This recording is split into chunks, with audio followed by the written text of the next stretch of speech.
Buenas, buenas. Soy Emilio Gilascaso, soy psicólogo y hoy nos acompaña una invitada muy especial que nos va a hacer 25 preguntas. Así que, cuando quieras. Buenas tardes, Emilio. Me gustaría que me contestaras como profesional unas cuantas dudas que tengo. La primera es, ¿cuándo hablamos realmente de adicción al alcohol y cuándo de beber mucho? Yo creo que la respuesta está en la función que realiza el alcohol en la persona, es decir, si le estás dando un uso para inhibir emociones, poder descansar, poder socializar, estar a gusto contigo mismo. Yo creo que esa es la diferencia. Más adelante podríamos hablar de esto. Vale. ¿Y se puede ser alcohólico sin beber todos los días? Pues de hecho sí se puede ser alcohólico sin beber todos los días. De hecho, uno de los problemas que tienen las adicciones es que al principio son muy sibilinas y siempre está la figura del alcohólico funcional, del cocainómano funcional, y es que lo intentan ocultar. Entonces, sí, una persona puede tener una enfermedad y ser funcional. Es como si una persona estuviese pasando una enfermedad pulmonar obstructoria crónica, pero pudiese seguir haciendo sus tareas de ofimática o sacando a pasear al perro con un ritmo muy calmado. Pues bueno, sería algo por el estilo. Ya. ¿Y por qué el alcohol te engancha tanto emocionalmente, además de físicamente? Pues yo diría que la respuesta más fácil es porque realmente funciona. Y es que el alcohol ahora mismo, bueno, el alcohol de siempre actúa a corto plazo. Entonces inhibe el sistema nervioso de una forma muy rápida, al igual que algún tipo de benzodiazepina, y al final creo que es como un préstamo emocional muy usurero, porque después viene con muchísimos intereses. Porque hay una cosa de la que no se habla mucho, pero el alcohol, las benzodiazepinas, y ahora voy a nombrar por ejemplo el clonazepam, el ribotril, que es un nombre comercial, creo que es un nombre comercial. Lo que no hacen es calmarte, lo que hacen es apagar el cerebro. Me gustaría que imaginéis un cuadro eléctrico. Uno puede apagar distintas fases, uno puede apagar distintos electrodomésticos, mejor dicho, para que no haya tantísimo consumo, pero lo que hace el alcohol y lo que hace el clonazepam es directamente bajar el fusible. Entonces, tanto el alcohol como las benzodiazepinas se unen a los mismos receptores, que son los receptores GABAérgicos. Entonces, lo que hacen es que el GABA que hay dentro de tu cuerpo pueda asociarse a esos receptores GABAérgicos. Lo que pasa es que después el cerebro va a tener menos GABA porque ha visto que hay una sustancia entrando por fuera que le hace al cerebro estar bien, que le calma. Entonces cada vez hay menos receptores GABA, lo cual hace que el GABA que haya en el cuerpo pues no se acople tanto y vivas con más ansiedad, y al final es la pescadilla que se muerde la cola. Entonces, según consumes y toleras más el alcohol o las benzodiazepinas, cuando no las consumes más necesitas tomar y más enganchado puedes llegar a estar a algún tipo de estas sustancias. ¿Tú crees que es cierto que el alcohol reduce la ansiedad o crees que la empeora a largo plazo? El alcohol a corto plazo sí que alivia la ansiedad, pero vuelvo a lo de antes. Al final apaga en parte el cuadro eléctrico. Lo que pasa es que en el tema del alcohol lleva a la desinhibición y no tanto a que el cerebro esté tan solo apagado como ocurre con las benzodiazepinas. Entonces Sí, a corto plazo te puede quitar la ansiedad, pero a largo plazo yo creo que la pregunta anterior pues la ha respondido. O sea, es un préstamo usurero ¿Y tú piensas que hay emocional. personas, cerebros, que son más vulnerables a la adicción al alcohol que otros? La respuesta es que sí, pero eso no es una condena, que una persona tenga una predisposición genética a tener una adicción o a desarrollar esquizofrenia o bipolaridad. Hay un gen del que siempre se habla mucho, que es el gen DRD2, se parece mucho al nombre del muñequito de Star Wars, al robot, que están asociados al circuito dopaminérgico y al circuito de recompensas. Pero al final el gen es como una pistola y es el aprendizaje, los hábitos, los que disparan el gatillo. Así que tener una predisposición genética no justifica que ni te puedas recuperar ni que vayas a caer en una enfermedad.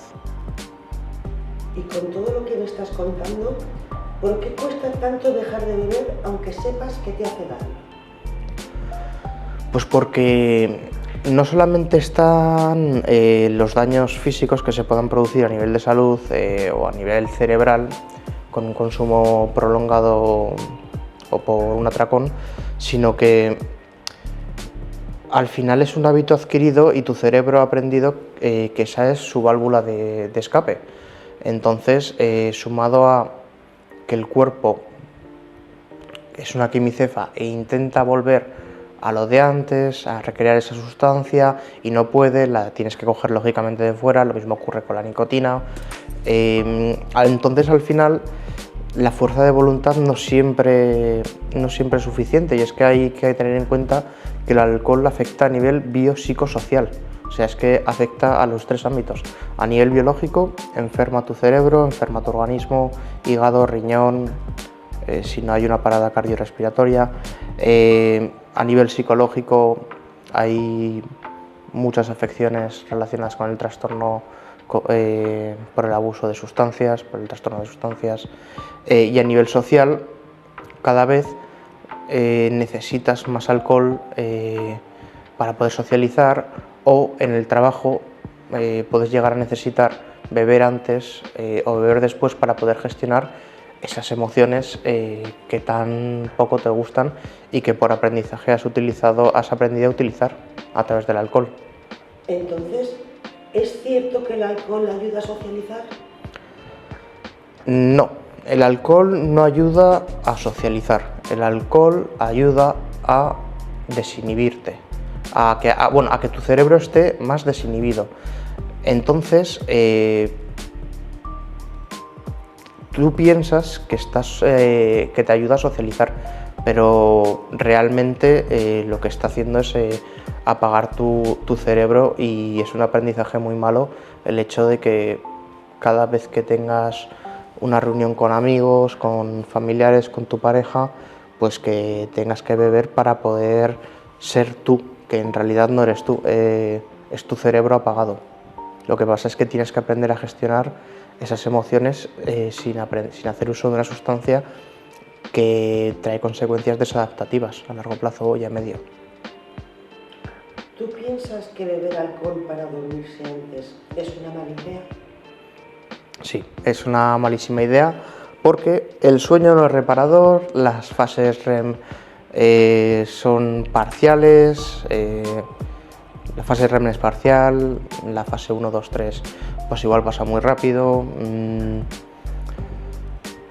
Y vuelvo a lo de antes, te levantas posiblemente con más ansiedad.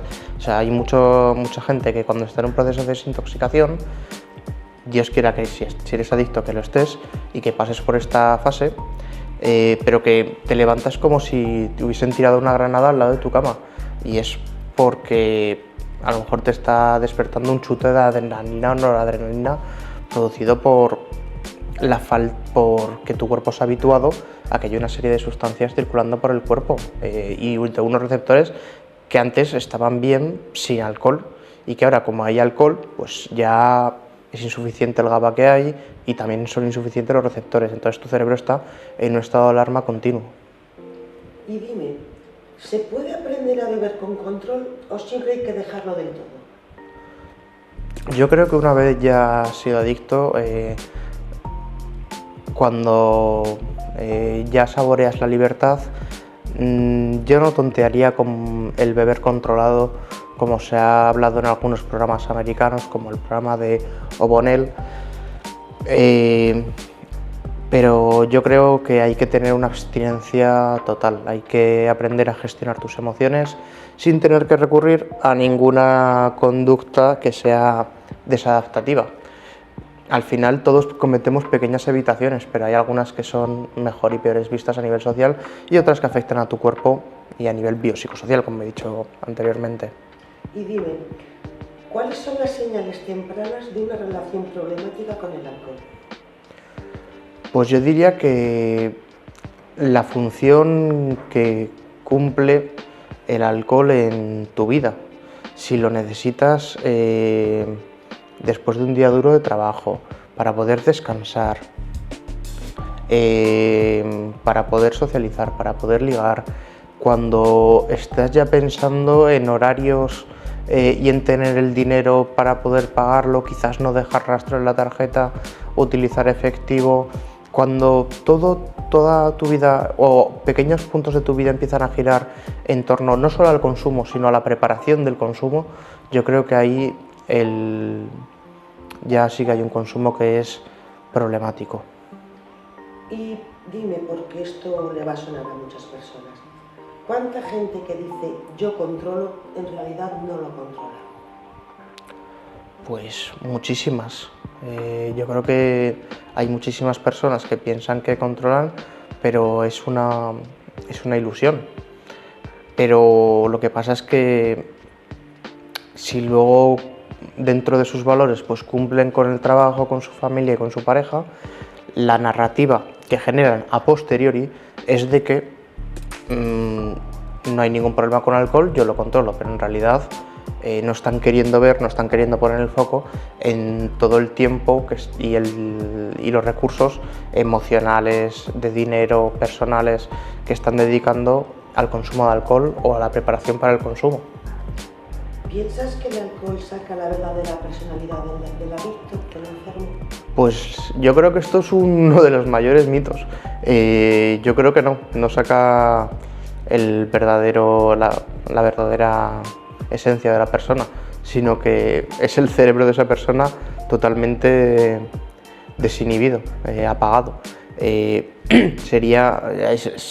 como 3 cables gordos en el cerebro, por así decirlo, pero es como intentar justificar las conductas que son bastante azarosas que tiene una persona cuando tiene un brote psicótico o cuando tiene un episodio maníaco, porque tiene bipolaridad.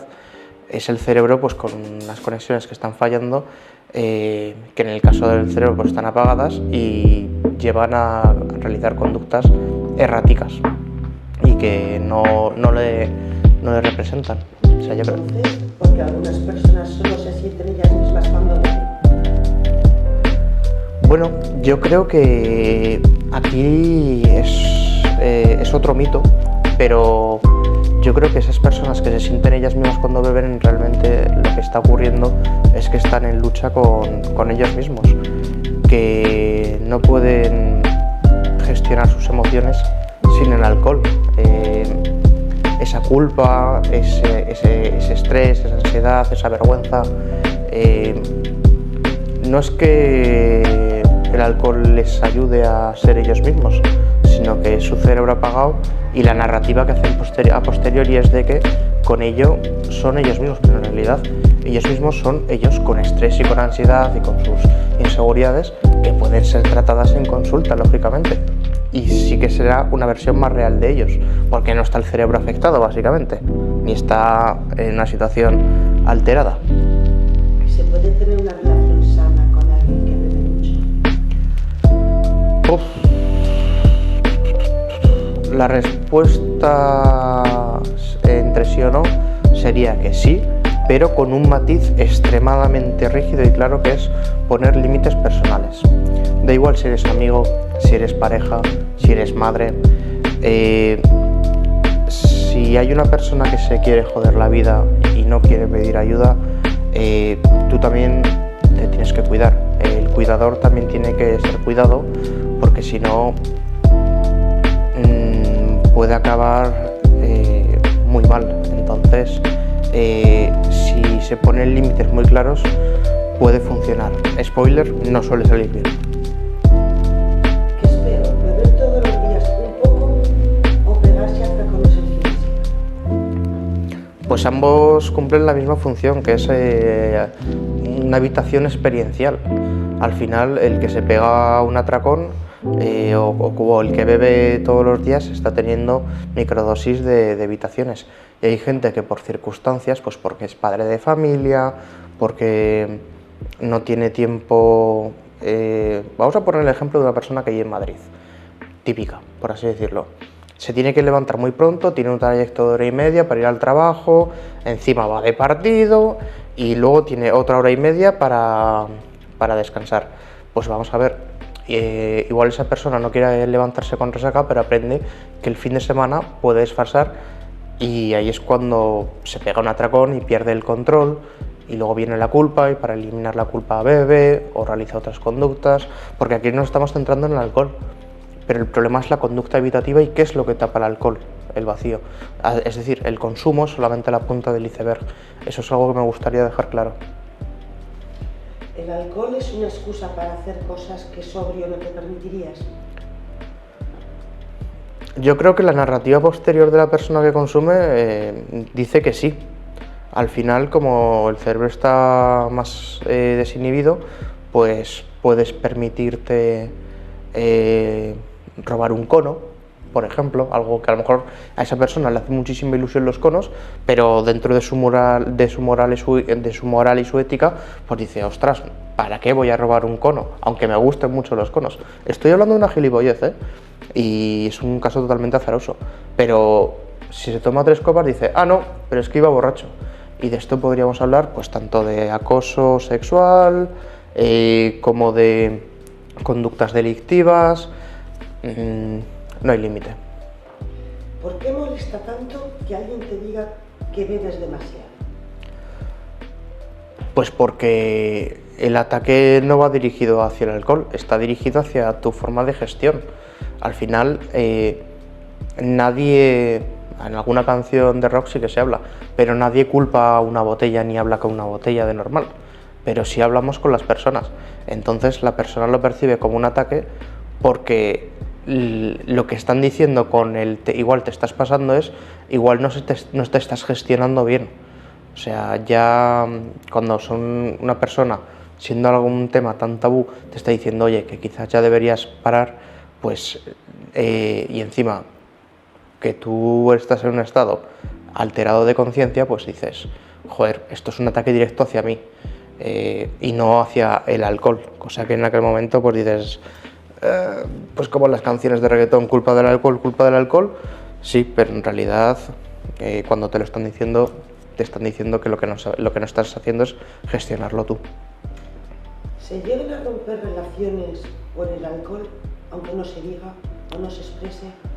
Muchísimas relaciones se rompen por culpa del alcohol y me parece bien, pero muchas veces no se habla lo suficiente o está el tema estigmatizado porque en generaciones que quizás son, bueno, igual también de la mía, pero más de los 50, 60, se habla de una persona que siempre estaba malhumorada, que estaba en el bar, que bebía alcohol, pero que quizás era un alcohólico funcional, que sí, que traía el pan a la mesa y todo lo que quieras, pero al final es una persona que no sabe gestionar sus emociones y no es una persona que sume a una pareja. Entonces, yo creo que esa es la respuesta. ¿Beber solo en casa es peor que beber acompañado? Culturalmente hablando, sí. A nivel funcional, no. Es la misma, el alcohol cumple la misma función. Sobre esto, además, quiero contaros una pequeña curiosidad, pero es indistinto. Es una habitación experiencial lo que quieres hacer. Quizás no quieras sentir un estrés, una vergüenza, una culpa o algo por el estilo. Pero para que os hagáis una idea de cómo aprende la mente, y volviendo a lo de antes, de que los hábitos del aprendizaje es el gatillo.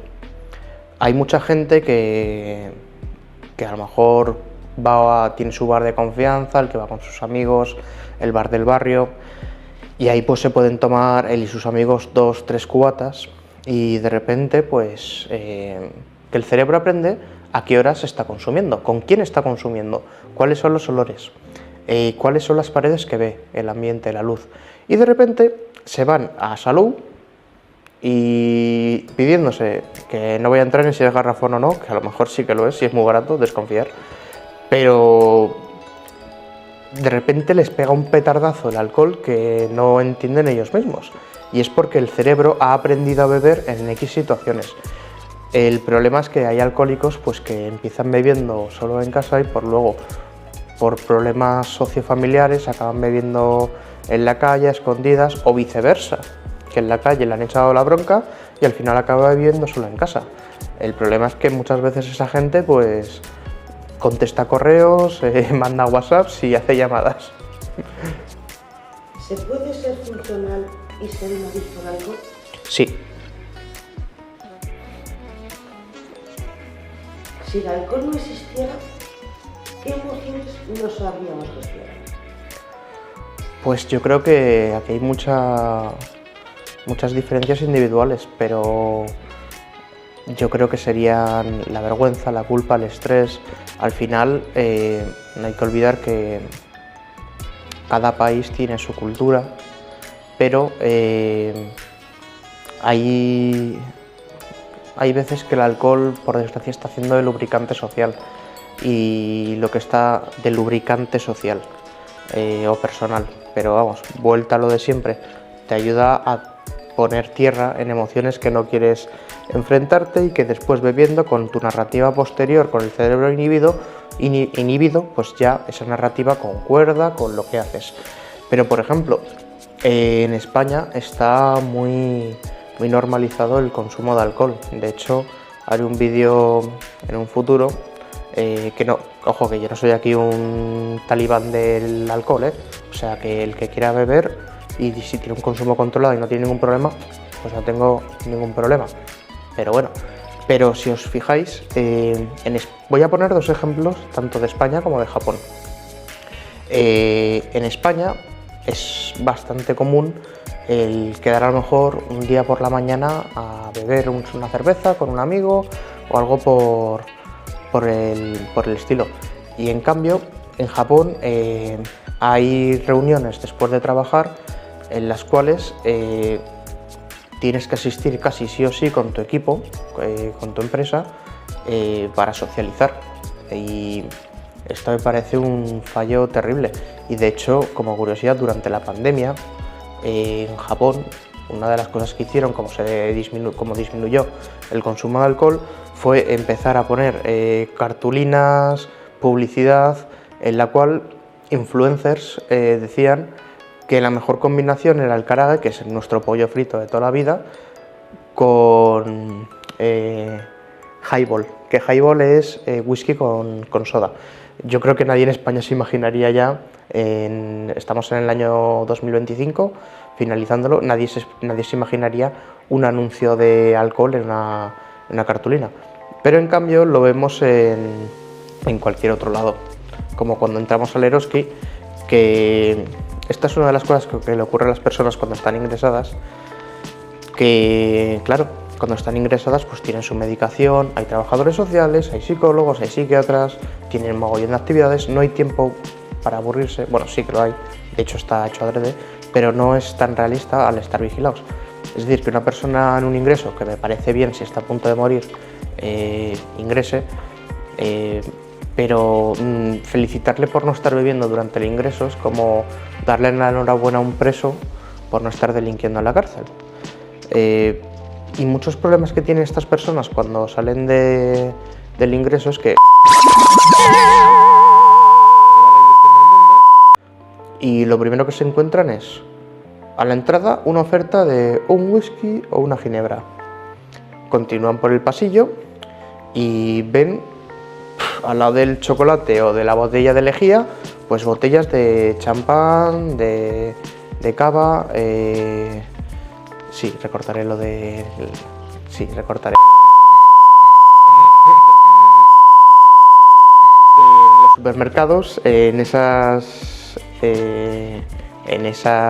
cuando pasas por un pasillo normal y corriente, pues de repente al lado de la lejía te encuentras el cava, vas a por unas patatas, te encuentras una lata de cerveza, vas a comprar una bebida energética, te encuentras más botellas, es decir, no es como en Estados Unidos que hay secciones de licorería, cosa que me parece bastante adecuado, y no que alguien que vaya a hacer, aparte de que están fomentando el consumo de alcohol, que no olvidemos que el Estado se beneficia de ello,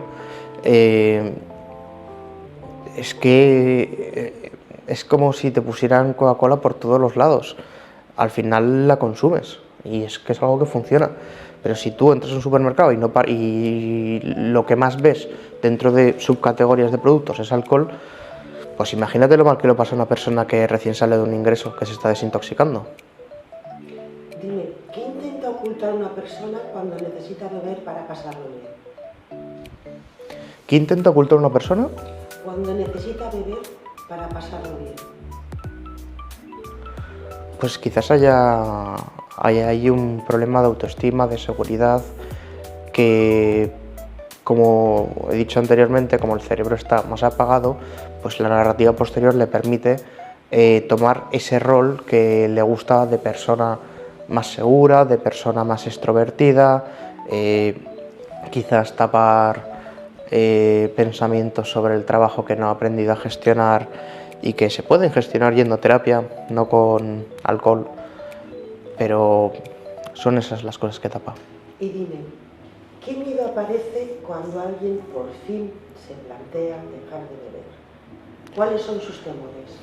Bueno, cuando está en esa fase de contemplación, pues hay veces que el alcohol está tan unido al rol de esa persona, o esa persona lo interpreta de esa manera, que piensa que no puedo ser así sin el alcohol, no puedo conseguir esto sin beber.